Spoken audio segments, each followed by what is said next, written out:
Hi, this is Philip again with my programming challenge for Chapter 5.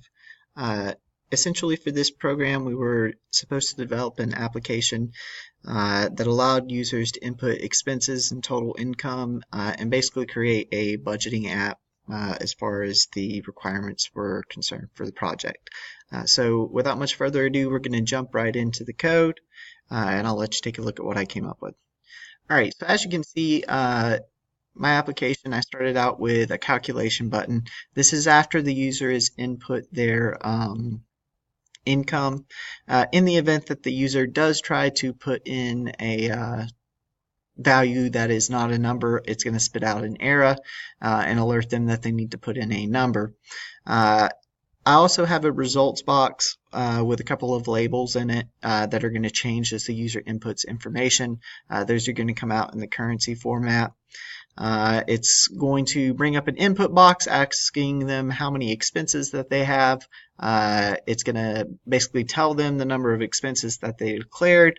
Then it's going to bring up another input box for each expense in which they're going to be able to input their value for each of those expenses. In the event that they try to put in something that is not a number, it's of course going to spit out a message box telling them that they need to input a number. At the end, it's going to declare whether or not they overspent or whether they were under budget. And it's also going to give them just the total cost of their expenses. I also have a clear button, which is basically just going to reset everything. And then I also have a close button or an exit button. So I'm going to go ahead and show you that the program does indeed work.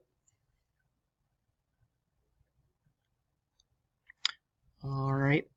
So the first thing we're going to do, let's just go ahead and put in 2,600 for our budget. All right, so you can see that it did spit that out down there at the bottom. Let's say that we have 4 expenses, which I know is a low number, but for the sake of time, I'm just going to keep it pretty short today. So we have 4 expenses. Let's say that our first expense is house payment. Let's say that's 700. Second expense, let's say that's car payment. So we'll say 400. Let's say that expense number 3 is going to be your utilities, both water and electricity. And let's say that those ran 300. And then let's say that you spend on average about 450 for groceries, which is a little bit more than my wife and I spend, actually quite a bit more. So let's go ahead and see what comes out. So it's going to give us our total number, or our total cost. And then, of course, it's going to tell us that we are under budget. If we hit clear, everything is reset. And then if we hit exit, it's going to close out the program. I hope that you've enjoyed taking a look at my work. I continue to enjoy learning about Visual Basic and working with the language. And I would just like to say thanks for watching, and I'll see you next time. Thanks. Bye-bye.